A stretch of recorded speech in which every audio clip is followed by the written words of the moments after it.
Wow, Supered Squad, and I thought the Supered team loved Supered the most. What an electrifying surge.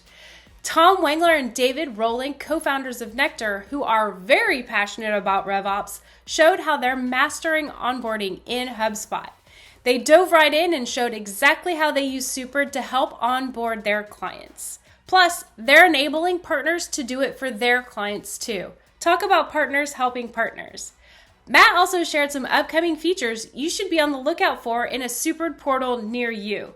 Let's check out the recording of the surge together now. And they're going to show everyone how to use Supered to onboard their clients faster, better, and cheaper than some of those traditional solutions that we see out there.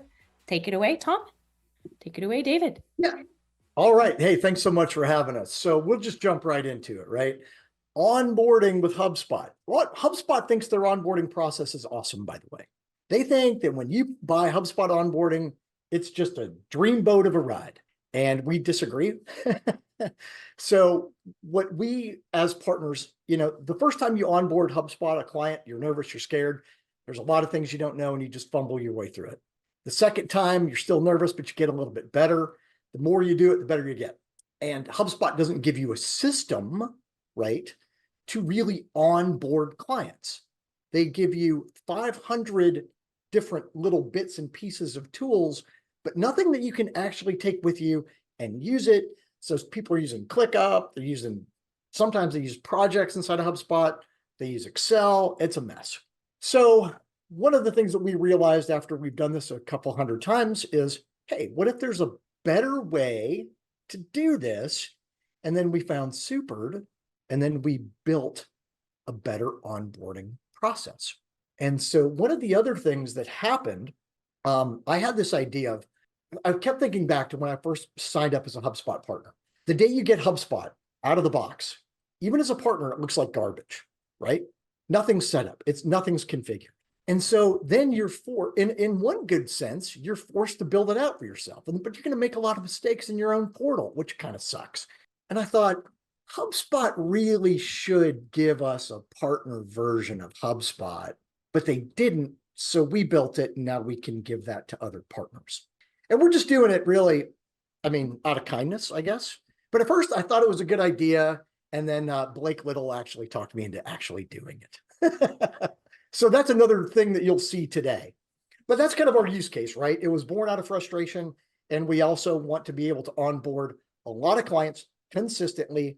It's about selling, it's about getting HubSpot revenue, and it's about consistency. So that's what we're all about here. Love it.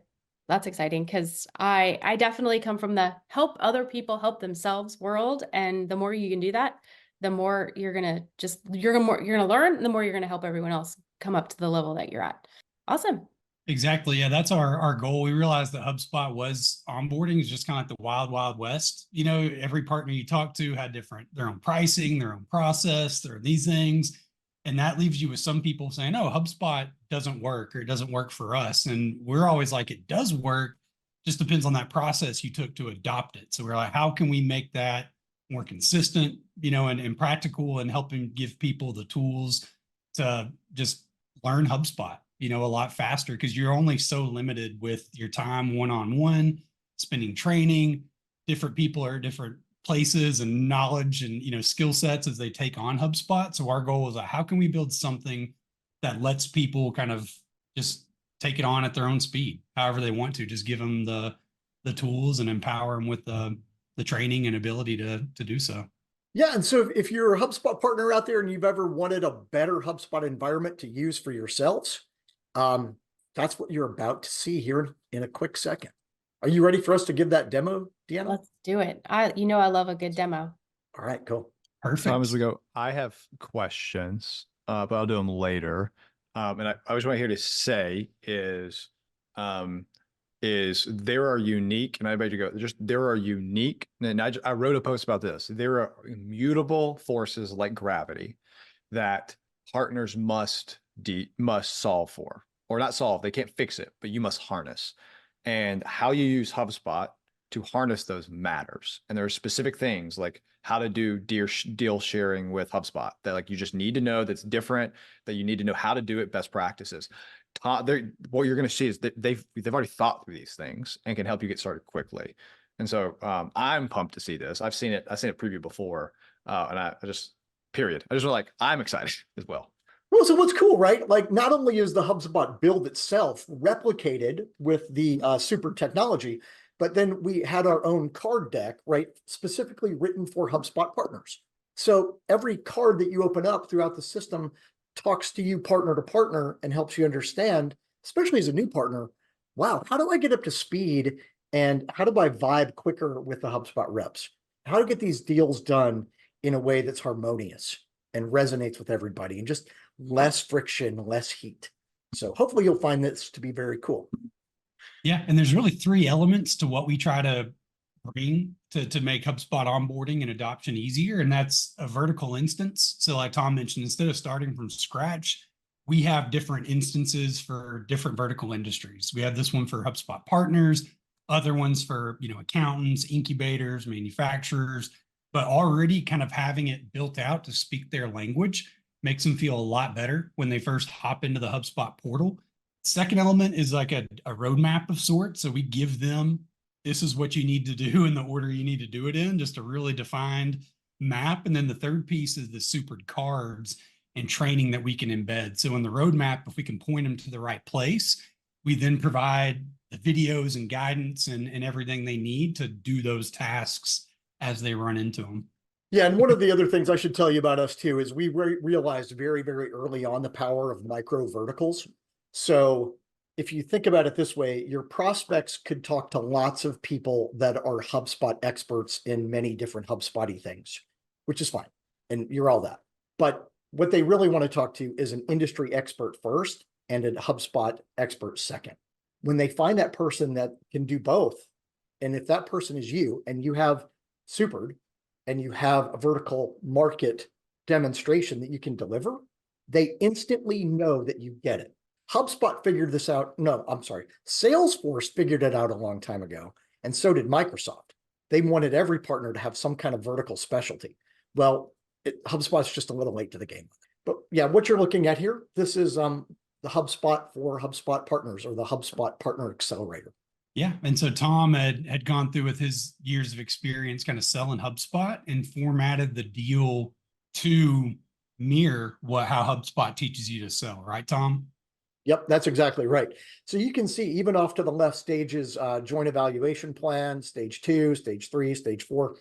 And why isn't stage 1 in there? Is because stage 1 is really not a deal. It's in the lead stage. But we also wanted to feature Supered, so every partner that signs up for this is going to get that little thing to help you keep track of what you're selling to your clients as well on the Supered side. So whenever we sell HubSpot onboarding, Supered is required, non-negotiable. Somebody is getting the scale package of Supered. Going forward, that's just the way we do it. But again, this build out, so right over there, you're seeing the 2024 HubSpot enterprise pricing. You can pop that open and see sort of a model there. Number of core seats, all that stuff is in there. And it really, again, jives with the way you should be selling HubSpot. So the cool thing is you don't have to build all this out because we just replicate it. Yeah. So everything you go through as a new partner, when HubSpot teaches you, you need to sell like this is our process. We've baked all of that in to the deals in HubSpot right away. So the pipeline is set how it needs to be. And then we give all of these sections along with videos and training on these sections, tips and tricks. So kind of like Matt was saying, if you have to learn how to do the shared selling pipeline, how to tag your HubSpot reps into it, how you should work those, we've just built that entire process out in HubSpot. And then, Supered gives us the ability to copy and paste this over to new instances. And you also know how it is too, right? So HubSpot will release a new deck or a video or something on, hey, here's how to sell the Content Hub. Well, that's great. They scatter that to the 4 winds. What we do is we pick up on it, add a card, drop it in your system, and now it's in your system. So instead of looking across the wild landscape of the digital world for those things, it's all built right into your system. Yep. So now for partners, we've customized the contact records and views, company records and views, deals, everything here. So we can just hopefully get you, maybe not 100% of the way there, but 50, 80% for a lot less of the time and the cost. And so aside from the records and views, we give reports and dashboards that you may want to see. We have workflows and things built out. And then again, with these workflows, we have videos, and everything where we use Super to show people how we build the workflows, kind of the steps that you have to go through, and maps to help guide you along. And so, yeah, we've tried to just build out a full instance that we could give people to help get them along a lot faster. The HubSpot subscription needed to set this up. You should get Sales Hub Professional at a minimum. Really, we think you should get, especially given the new pricing model, Sales Hub Enterprise. So the second part, so the vertical instances, we're showing everyone now kind of this one we have for HubSpot partners. Like I said, we've developed and worked with experts in those vertical industries to develop those vertical industries. So we have one for like solar panel installers, and we partner with solar companies to figure out, okay, what does this need to look like, or make to order manufacturing. So as a tip, if you're thinking about going into vertical markets, work with a company that's really crushing it in that industry, help them optimize HubSpot. And then if you're on the same page, you can just kind of take what you help build with them and then copy and paste it for other people in that industry. And so that vertical instance is really important. And then the second part for us are dashboards. We used to have really big, ugly spreadsheets, and this is something we're really excited about, hopefully using Super Journeys for, before too long. But just again, pointing people in the right direction. So, as you get started, there's going to be different levels that you go through. So, we kind of have our basic onboarding, a dashboard for kind of basic CRM configurations, one for sales tools. And with all these, our goal is just to give them links, videos to go where they want to go. And then as they get, going into those specific places, we're going to have our super cards there to help them along the way. So whether it's something small like building a tracking URL, great. We've got a video and a map for that. Or as a partner, if you're curious about how do we invite users to the platform, how do we discuss permissions, we've got videos about that. This is what you need to consider, some important steps to keep in mind, or even templates for mapping out your users. And this is all talking from that partner perspective, and, just with some experience and setting up, I don't know how many HubSpot accounts at this point, between Tom and I, but those kind of the three elements is having the instance so already looks and feels better, having a dashboard, a roadmap to help point you in the right direction. And then once you get there, just having a full set of training cards of videos and maps using Super to help you make the most of it. I think the other thing too is David has set up HubSpot front to back for clients, and I've done the same.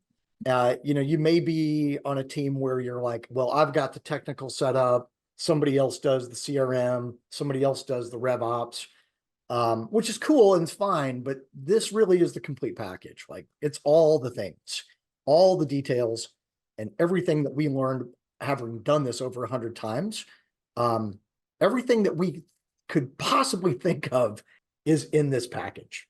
And previously, for years, we would try to, let's say if we were working with some solar people, we would have an instance, but if we got a new client on, it was a lot, to copy and paste these pipelines, or for something really niche, it still took so much manual time to where we couldn't pass much savings onto that end user.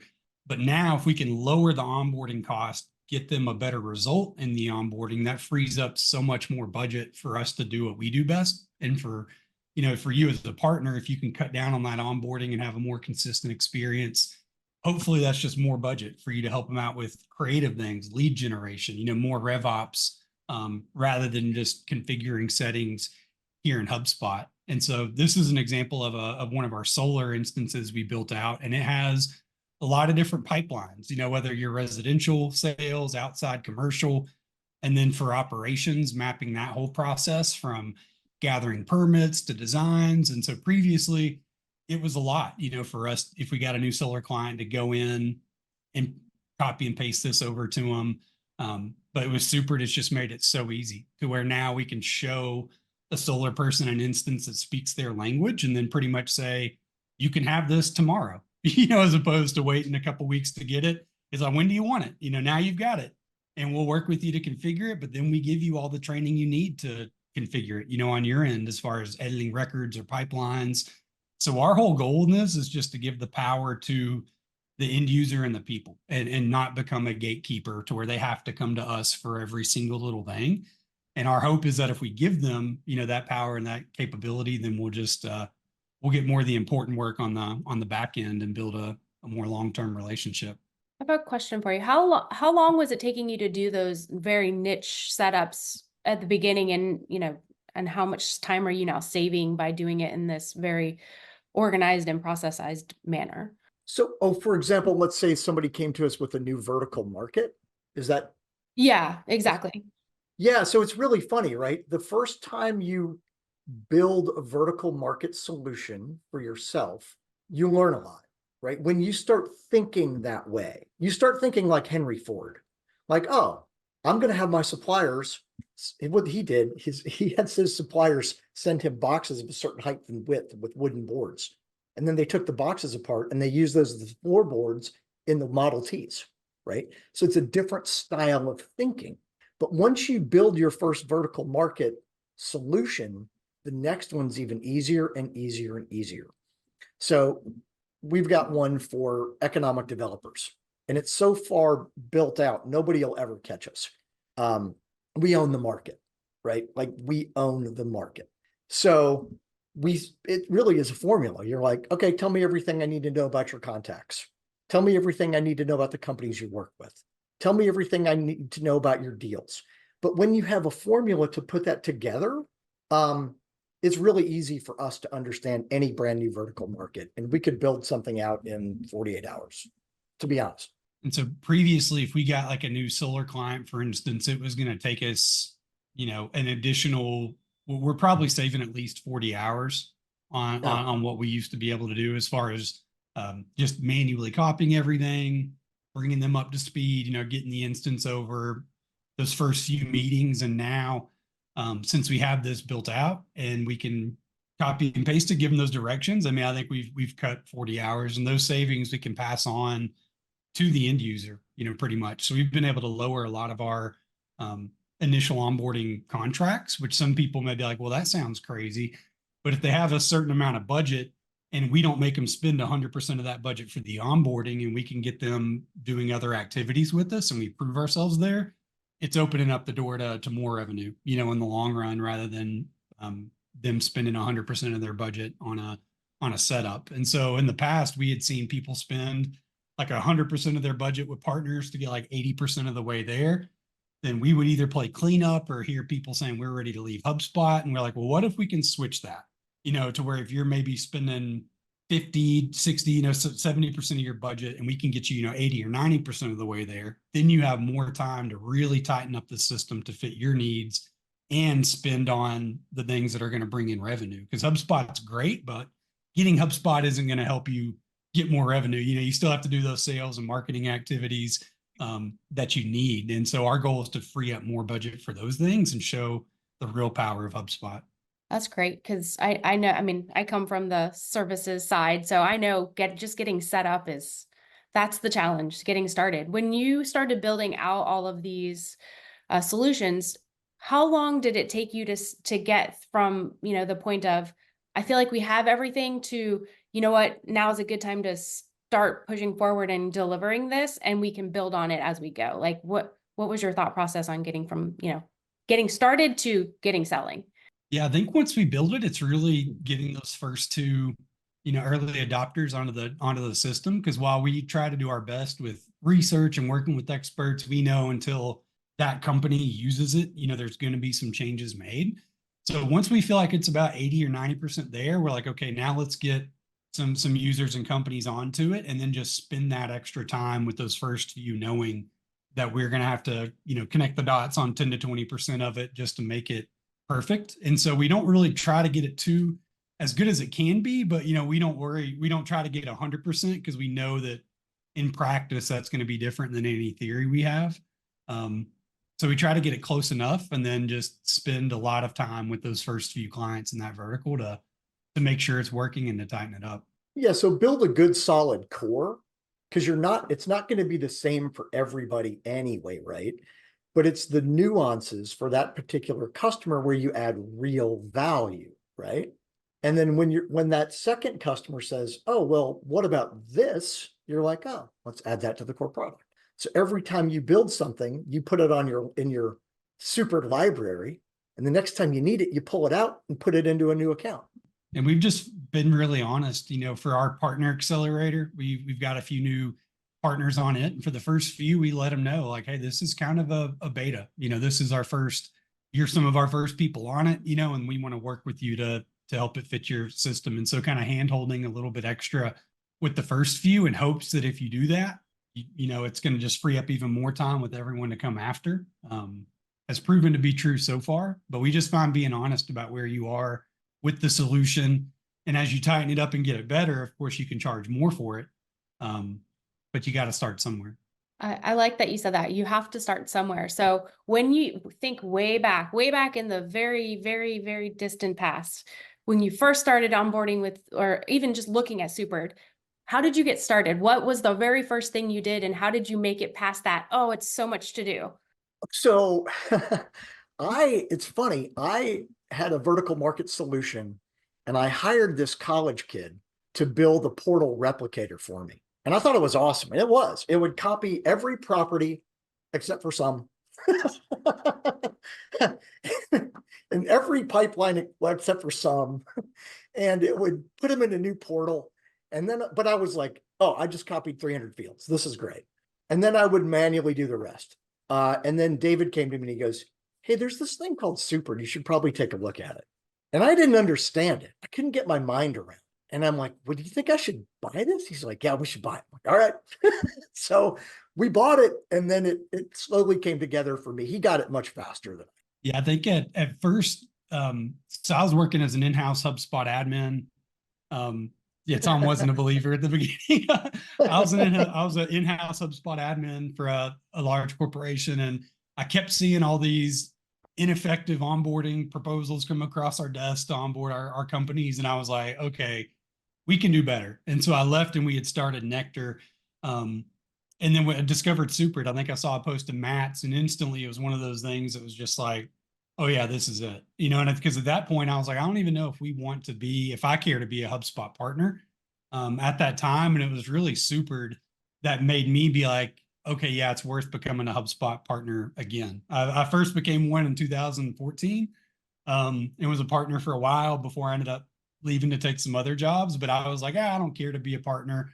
We'll work with HubSpot people, but who cares about the tiers and all that stuff. But then it was, once I saw Supered and saw the power of it, I was like, oh, yeah, this makes sense. And I was like, and if we're going to go this far, like, yeah, it's worth becoming a HubSpot partner, and it's worth doing all these things. And so, yeah, seeing Supered was like, it felt like discovering fire almost for a lot of what I've done in the past. I was like, this is going to save so much time and energy and effort. And then the possibility of what we could build on top of it was what led Nectar to becoming a HubSpot partner. So if it wasn't for Supered, we probably wouldn't have signed up to be a HubSpot 100%. partner this go around. 100%. And the other thing I'll just tell you, this creates magnetism. When you go vertical, you become magnetic. So I was at a conference in California. I had people coming up to me and they were like, I've been watching your videos for 6 months. I've seen you on LinkedIn. I see you on LinkedIn all the time. It's great to finally meet you.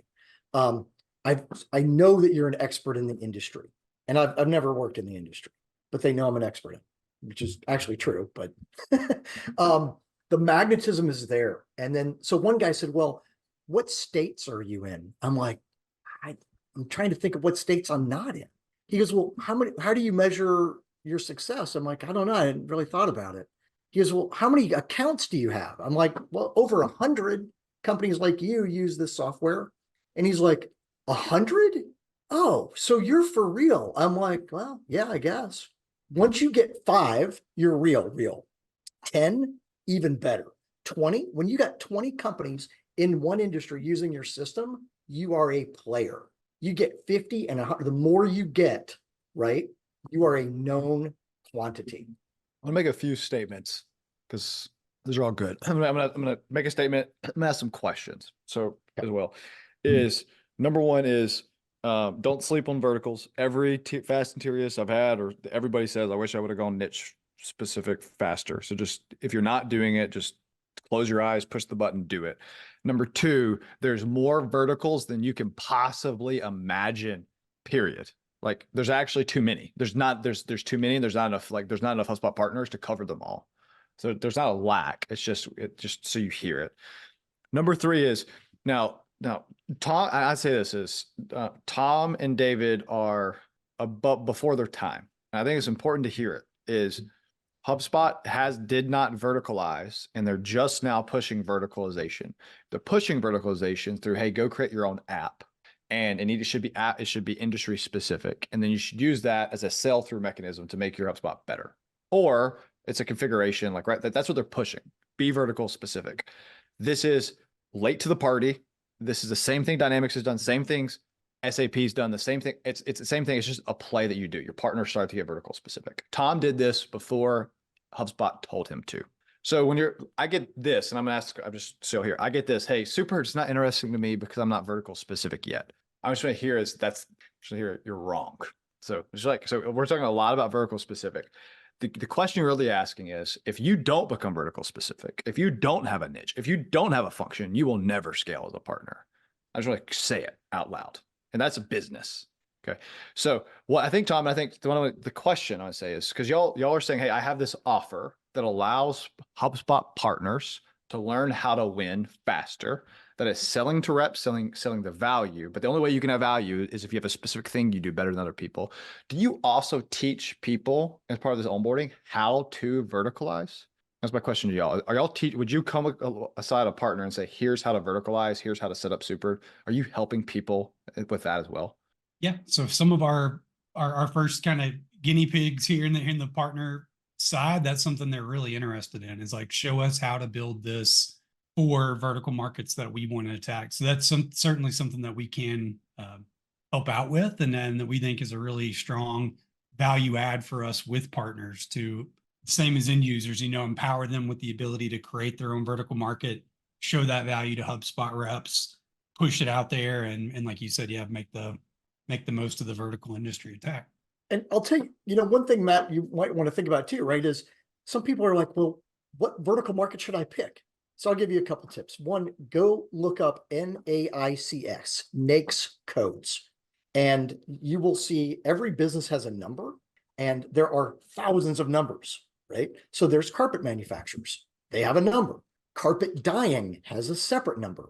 People that make carpet backing, they got a separate number. Well, guess what? There are 313 carpet manufacturers in the United States. Now, that's not a very great target market because it's kind of small. But if you stumble into working with a carpet manufacturer, guess who's your next vertical market? The carpet manufacturers, right? Build it for one, go to the next guy. Just go down the street. It's real easy. Got an almond farmer that wants to use HubSpot? Figure out they'll tell you everything you want to know about how to grow and sell and process almonds, because they know you're not going to go buy an almond farm. And you got to do that to make them happy. And then you're like, okay, I'm going to go sell this to all the other almond farmers. So currently, if you're working with clients and there's one or two you're doing really well with, that's a great hint. Like maybe that's where you start your vertical.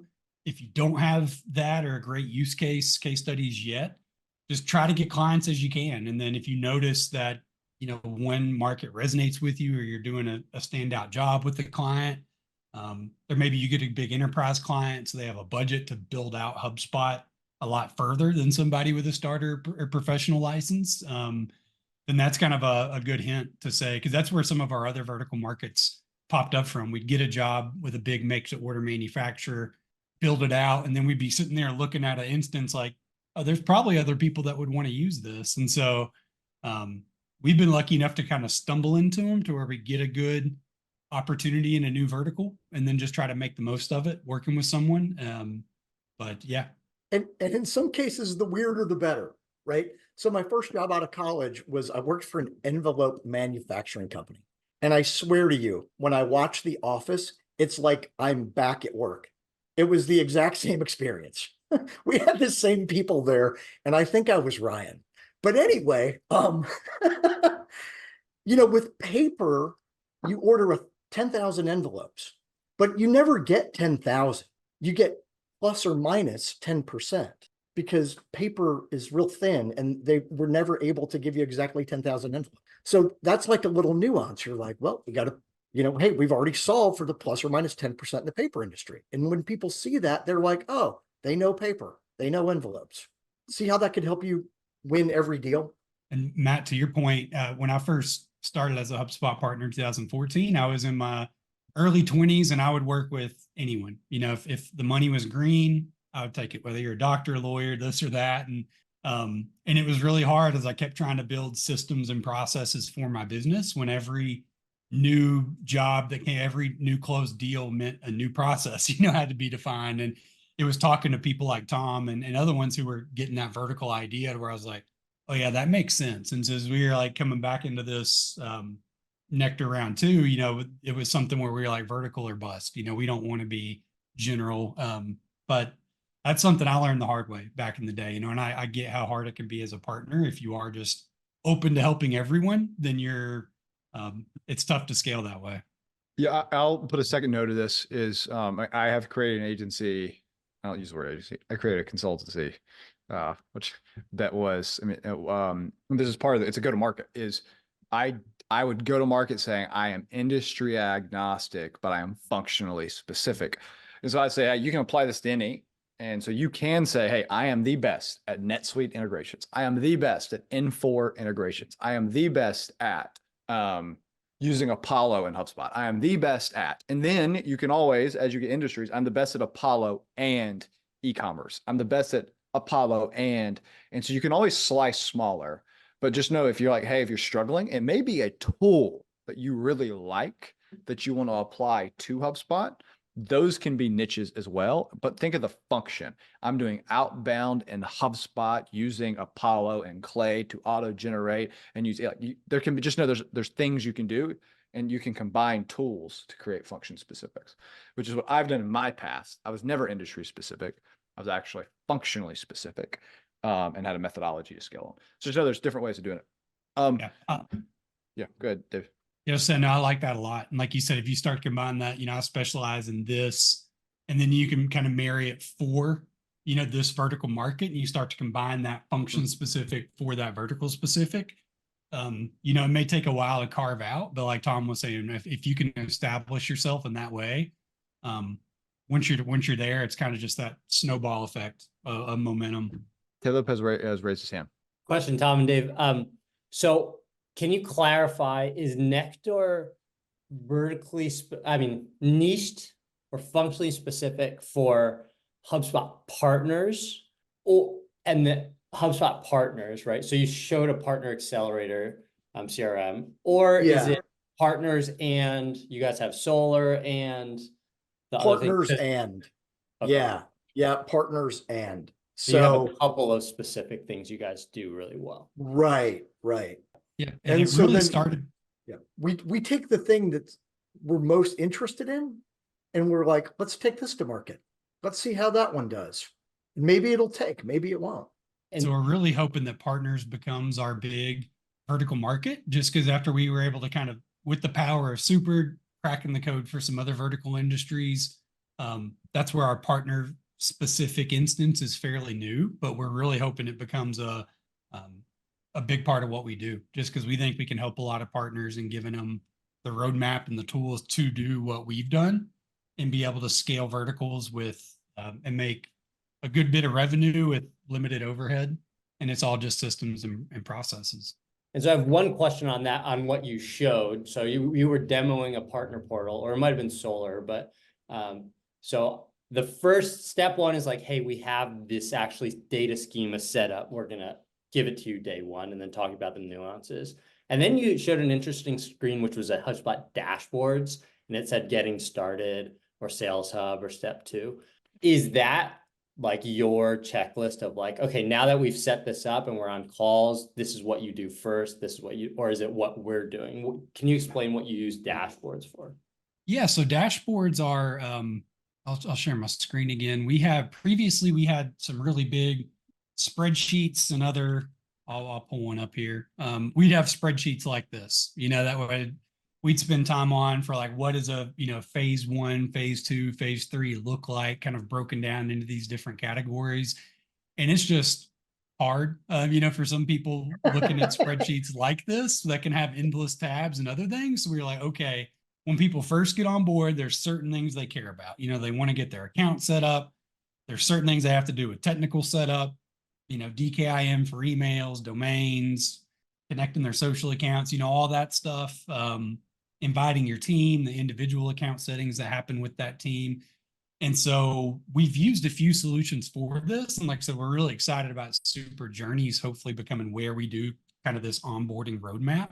But yeah, these dashboards are client facing and they're just meant to hopefully point them in the right direction. Kind of with your basic setup. You said you're more CRM, configuration with adjusting records, creating views, properties, different things like that. And then, third for us is sales tools, because most of the time people hop in here and it's like, okay, let's start selling, let's start making the most of this. And so, yeah, right now, this is kind of just trying to be an easier way to where for us internally, we have a ClickUp, we have these spreadsheets that we're running through when we put clients through onboarding. But our goal is to give them a pretty easily digestible, dashboard to just help them and their team move a little bit faster. And I should say that, and we can't show this to you today, but we have everything queued up for Journeys. When Journeys is unleashed, we will be the first partner to have a completed onboarding process automated through Journeys, front to back. I believe that to be true.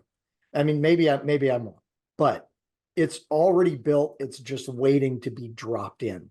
And so that system will allow an end user to go in, get the task, do the work, check it off, and it comes back and goes, they've added their logos, they've added their brand, they've added their colors, they've done the thing.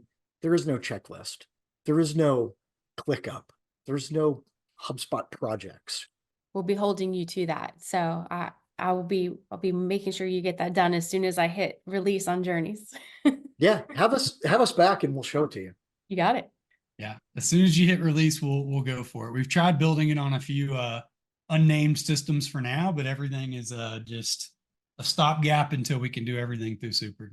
And so here's the thing, right? We want to get through the technical onboarding quickly because it's no fun and it sucks, right? Let's get to the good stuff. Let's get to the marketing, to the creative, the thinking, the building. That stuff is what you want to do when you go to work. You don't want to upload the logo. And That's our thought. very true. Yeah, that's our thought with partners in general. You may be a great ad agency or RevOps, and if you don't have a good, consistent onboarding process, you can kind of spoil that relationship before you get a chance to do what you're best at doing. So our goal is to kind of make onboarding not like the wild, wild west, but to give a very consistent process for this is the input, this is the output, and then if partners know the output is here, they can plan off that. Whereas sometimes it's tough to do that when onboarding is just so inconsistent. You guys you're skipping past standardization and moving to customization. So you're like, we can do all this. That's fine. Now let's do the fun stuff and actually get in there and be creative and be, the magic makers. I love that. I'm going to let everybody, if you have any other questions for them, if you could put them in the chat and we'll give them a couple options to check those out. Matt, do you have any further questions? I know you came off mute a second ago. I don't have any further questions. Make sure we have time to go over some product updates I think everybody would be excited about and talk about where Journey sits and how we're thinking about it that I think I know Tom and David will be very excited about. But I think you'll be even more excited after I tell you what we'll be doing in the next 2 to 3 months. Awesome. I'm gonna ask one final question that I know I'm thinking about. If you could tell new HubSpot partners something, like one nugget of wisdom, what would you give them right now? Oftentimes the hardest thing to do is go get your first client. So go give it away. Go find somebody in a small business incubator that you're interested in. Walk up to them and say, I have a problem. I don't have any customers. I want you to be my first customer. I'll build it for you for free. Now you've got a vertical. Perfect. Why not? Right. And then you can even say, look, at the end of this, pay if you want to write me a check. Awesome. You want to give me $1, buy me a Coke, send me a 6-pack of beer. Cool. Yeah. I used to It's up try to to you. work that out and then do like a percentage of new sales or something. You can get creative if you do want to try to get some money out of it. You know, you can work with them and say, if this is what you're currently doing, if I can implement this and it can boost this, I just want a piece of that. You know, so you're only paying me out of what I help produce. And that was a pretty easy sale for some new vertical industries.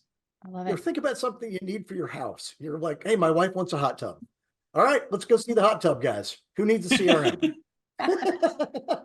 I will send this recording to your wife. She's already on it. That's great. Awesome. Tom and David, I love this. This is where my passion is. Like, let's get into get it all done so we can get into like actual meat and do the stuff. So hopefully everyone else feels the same way. I have no doubt they do. If they want to reach out to you and get in contact with you, I know, David, you shared some resources with me. I put them on the card for the event. I will share that link in just a moment. Is there anything else you'd like to share with the group?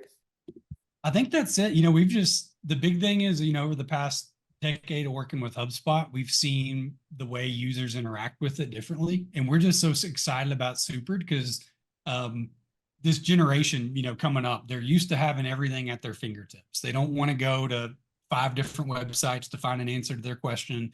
They're used to convenience, you know, and being able to bring that type of convenience for training and onboarding to the end user, we've just seen incredible results. So even if you don't have a vertical market yet, this goes a really long way with any new client you get, empowering them, you know, with them. It's awesome. You know, so even if you don't have your vertical market, Super is incredible because you're giving your power to the end users, and the more they use HubSpot, the longer they're going to be a HubSpot client. And so we think that this is just the future for how people need to learn and interact with their CRM. One other thing, I'm just gonna mention this.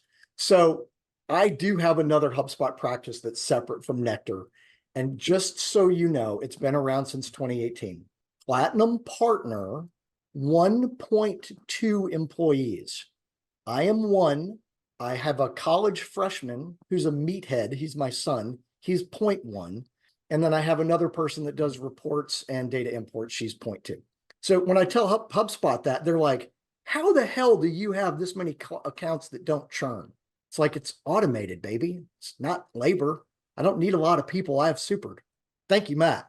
And thank you to the Super team for putting this together and making it possible. I love it. I love it. Thank you guys for the awesome tips and making us all chuckle as we're watching. All right, Matt, I'm going to give you the floor to share some amazing super feature updates. Oh, I just can't believe. Tom, I love the way you talk. I love it now. Okay, so I'm gonna share my screen and we're looking through some of these. I go quick for time's sake. Let's do in Super. We've done that. Is okay. So I'm gonna say here, mission. So you hear it all the time. Our first and primary mission, and this is weird. Most people don't focus on partners because partners. I just want to hear most partners have cash flow issues. It's not something they focus on. And so you never get built for. They're always the third wheel. You're not our third wheel. You're our first wheel. And when we think about you, that's the only thing we think about. Mission, create next generation. What is this? Number one, edit images. So if you go to maps now, we are more robust editing of images. So what does this mean? If I come in and I create a map and I'm going to go to this map, I can edit from here. And on side of these, the things I can edit, you'll see that I can now blur, which by the way, if you describe how you like blur is a pro feature, like this is free. I don't think the market understands. The market doesn't know this yet. You can come in, I can take this, I'll make it, and it's already blurred, but let's blur even more. You put redact, click the redact. I'm moving the blur around. I can blur it even more. And now it's more blurred. You put save. The other thing that's done is you can now set your views. Oh, I just edited it and saved it. You can set your views. And so one of the issues was, hey, I want this to be zoomed out or zoom in. Now you can save the view that you're looking at it. You just go you go to set view, clear, snap to current view, whatever it is. And to do it, you says use command scroll to zoom. And so I can actually like zoom out and in and then save that and put save and it will save it. That's cool. The other thing that's now added, again, we're just going to keep adding more of this. And there's going to be over time is this. I'm going to make sure I'm clicking the right place. How do I do that? Well, you just take it and I want to click here now. and you can move where it's clicking. So just know we're giving more and more here, and there will be, this will get better. We'll talk about in the future is what's coming next for maps. The next thing is we talk about package builder and specifically HubSpot resources. One of the things here that we got asked, and this is a big one, business units. We now support business units. And what's really cool, and I'm not going to show this in this here, but what's really cool is this introduces the concept of today we traditionally do, you have a copy paste. This introduces the concept of copy modify paste. So in a business unit is because you're copying and it's a primary. And if you need to move multiple things into one place, you have to set in the function of installing, you need to set what business unit is coming in. So you can actually modify the business unit, the things attached to. This is pretty big. So if anything there is nothing in the market that does business units, and this is pretty rampant in any large scale enterprise, is that you have to have this in order to move. And there are some assets that you just can't create without a business unit, specifically forms. There's some other ones that you can't retroactively add them. You have to create them manually, not no more. You can now use business units inside of Supered and assign them, which is a big thing. Next, white label. We are white label. We talk about our mission is to create the next generation. You've seen some big ones that have come up as we move to the sidebar. We renamed our entire app Sidekick. We're trying to get rid of in every place the word Supered, which is crazy to most people. Why would you get rid of your branding? You even have a big brand. Why would you get rid of it? It's because we care about what? Partners. And when you get you the ability to execute and scale. I'm gonna say that's crazy that we'd get, like, this is against all sane advice, but I don't really care. We're going to help partners. So we go white label emails. Here's one portion we have to ask. So this is traditionally we would send it through SendGrid. It comes from our database. Email is sent. Now you can go to white label. And this is big. You see this email preview button. If you have white label, so when an email is reset, you go to load emails. When an email is reset, you can now change like open. Oh, I shouldn't. Let me not talk about another company. Let's do it. But let's go. Poop. Anyway, let's. The best CRM thingy ever. So you can like name it. You can start claiming it. Name and claim is what we like to call it. And you could say, hey, here's the name of this. You can change the logo. You can change the colors, not just the extension itself, but all email. So when someone gets a new invite, they get an invite from what? Not Supered, from the best email thingy ever.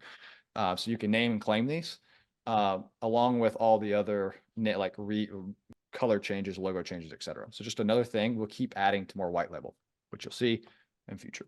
I'm about to talk about with my time. Let me go back. I did a bad thing, but I had it saved here. I don't remember the name of it. Surge product updates. Surge Product updates. Glad we did that update at one point. We lost. And then, so you see that we have a permanent invite. That's if you're not white label pro, you can have a permanent invite to get around that. We had some more solutions libraries. I don't know if it's out publicly, but we will be adding, so we're gonna make it a little prettier in a second. We're also doing we're gonna start rolling invites for people to put their own solutions here publicly, where they can give to the public. So you'll start seeing those. We're only doing a certain amount. It's not competition, but it needs to be good. We're only doing a certain amount, so it is limited per month. As we do these, and you can ask to put these on, and we will start using these, and you can use them as lead gen, and we'll help guide you through that. Talk to your PSM if you have questions. Next, upcoming, I'm going to sit on this for as long as I can, which is probably 5 minutes. What does the future of Super look like? Now, I think this is important is we spend a lot on vertical markets. To me, the final, like when you turn whatever evolution you're thinking about, from monkey to human, if you believe that, or from Charmander to Charizard, if you're a Pokemon fan, right? Like evolution, like what happens? Charizard, like the final form, is vertical specific markets where you can have push button deployment of packages with training all in. Like you can have 1.2 employees, be a platinum partner, and even start another business. Like you have time because that's your margin. Or you can decide to build an elite partner, build a huge industry, do more vertical. Like you can choose your own journey. That is the final form. There's a lot more in just delivering. We're focused on helping people create experiences. Really quick deployment of HubSpot is what? An experience. People receive that. They feel a certain way. While we're doing technical work, they experience your expertise. So we're looking at how do we Think of it, the defense against AI, in my opinion, because people are going to want more human touch. They're going to want more authenticity. They're going to want to know a human is behind. They're going to want to know people are guiding me. How do you do that in a, what's the defense? How do you create better and better experiences at scale? This is what we think about. So the thing we're tackling is what are ubiquitous practices against services that we need to help them do? Create how-to guides. So you talk about, there are tools that just do how-to guides called Scribe How, Tango, some guides. You need a tool built into your process that helps you create. That's why we have maps. Sending updates. The function of sending an update is very difficult to do in a service company. You can try to teach people, but like you have to teach behaviors. I have to say, hey, this thing's finished. Here's the progress of this thing. Here's the SOW we talked about. Here's the welcome message. Here's what we're doing next. Here's my weekly status update. These are the things that will create the authenticity. How you do that, we're going to make it really, really easy. We're going to do Chrome extension first. You're going to be able to make cards directly from the Chrome extension.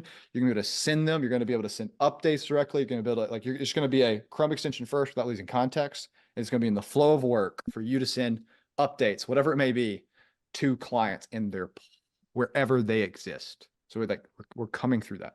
Customer escalations. The next thing is we all have like, hey, this issue occurred. And how do we audit when it happens to know what actually happened? What's the timeline of activities? And how do people ask me a question quickly and me respond quickly? Now we solved this today, Slack, email, etc. What if we're putting ticketing directly inside the Chrome extension, directly inside the Chrome extension with the ability to see the full activity of here's the cards I've created, here's the updates I've done, here's the emails I've sent, and we'll be able to have activity where you can actually see the interaction you've had, potentially even have a health score based on that, where you can have where you can come and super it as your delivery hub, right? Where you can see how am I delivering this to the place and be able to audit if employees are doing it well, or even if you did it well.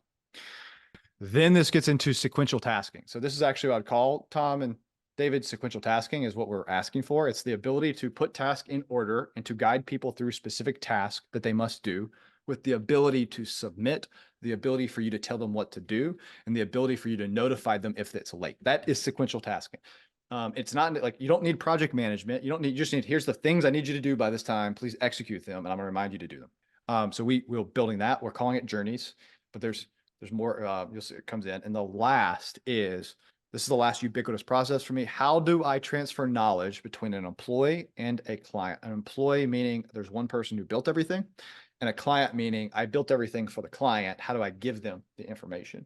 So you're going to build the cards. You're going to have the updates. You're going to have sequential tasking. You're going to have the LMS, and we're going to include that. This is where AI actually comes in and is useful. Once the context is there and you're using Super to deliver, you can then everything you put into it.